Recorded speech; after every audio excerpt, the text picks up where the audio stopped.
For the past 2 years, Philippine President Rodrigo Duterte has been subject to applause, criticism, and of course, memes. Billions of them. For a good reason, Duterte's notoriety or popularity skyrocketed since the 2016 election season. In fact, he was so under the microscope that even international news outlets wanted in on the action. From being pushed to run by head-shaping supporters, denying the claims, and then proceeding to win the elections anyway, Duterte's character continues to be an enigma. Duterte was always upfront about his gun-toting, foul-mouthed, tough guy attitude. So when put on the international stage, the audience is appalled. How did Duterte win despite himself?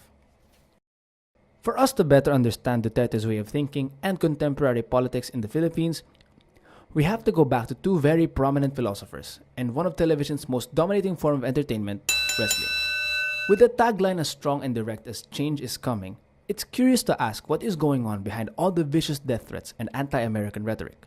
Duterte from the very beginning never shied away from his anti-drug platform and federal government reformation. These big planned paradigm shifts speak volumes of his way of solving problems and his view on executing justice. In terms of his underlying philosophical framework, his is reminiscent of a Machiavellian Sun Tzu core belief. Machiavelli is well known for his presentation of the need for leaders to be more pragmatic as opposed to being idealistic, basing it from his observations of past leaders, distilling some of the best practices on what types of decisions or behaviors are helpful in effectively governing a state. And to quote Machiavelli, the ends justify the means. And as Duterte once said, a leader must be a terror to the few who are evil in order to protect the lives and well-being of the many who are good.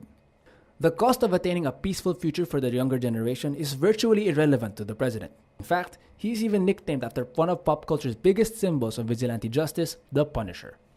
In the comics, the Punisher is known for killing criminals, believing that the only way to deter threats to society is to eliminate them permanently. This Punisher character that he's constructed in the media may seem derogatory on the surface, an attack on his methods if anything. However, it's hard not to argue that this could also be the cause of his win.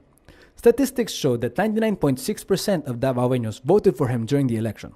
A place that was once dubbed as the murder capital of the Philippines became what is recognized as one of the safest cities in Southeast Asia. It seems that despite his colorful behavior, his unconventional means resonated with the people's demand for immediate change. Now, another way of understanding the politics of it all is to examine a key component of professional wrestling called kayfabe.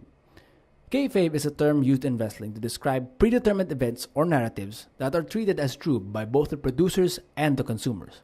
Long story short, it's not real because it's true, it's real because it's entertaining. Let's take a look at the seemingly unending back and forth battle between President Duterte's camp and Senator Trillanes. The two are always, although not directly, shifting between offense and defense, fighting to be the one on top. And the media makes sure that everything is recorded and presented to the public for consumption. To further cement the narrative, both parties assume the roles of faces and heels, terms that are also used in professional wrestling. Basically, depending on who you root for, faces are the good guys, while heels are the bad guys. And though faces are the ones that get the narrative going, it's the heels that rake in the publicity. Because after all, a story is only as good as its villain. So does that mean Duterte and Trillanes are faking it? Well, it doesn't matter. Because remember, in politics, who is doing it is more important than what is being done. Bad publicity is still publicity. If it grabs people's attention, then both parties win anyway. So what does this all mean to us?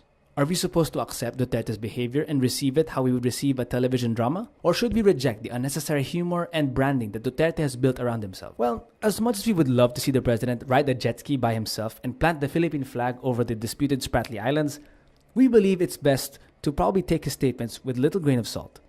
The ends don't always justify the means, and it all boils down to what is true justice. With the election of Duterte, we have entered a new era of strongman leadership, a product of the people's frustration with the current state of the country. And whether you're pro, anti, or just in the middle, he's the president we have. When it comes to his methods, reject what you believe to be wrong, but give merit to what you believe to be right. This is the danger of kayfabe, that we might begin to lose sight of practical reality. In the end, who wouldn't want to experience the excitement of an action-packed narrative with a perceived tyrannical government to boot? If you want our country to move forward, we needn't reject kayfabe, but instead attain vigilance to know what is fiction from the truth. As always, thanks for watching.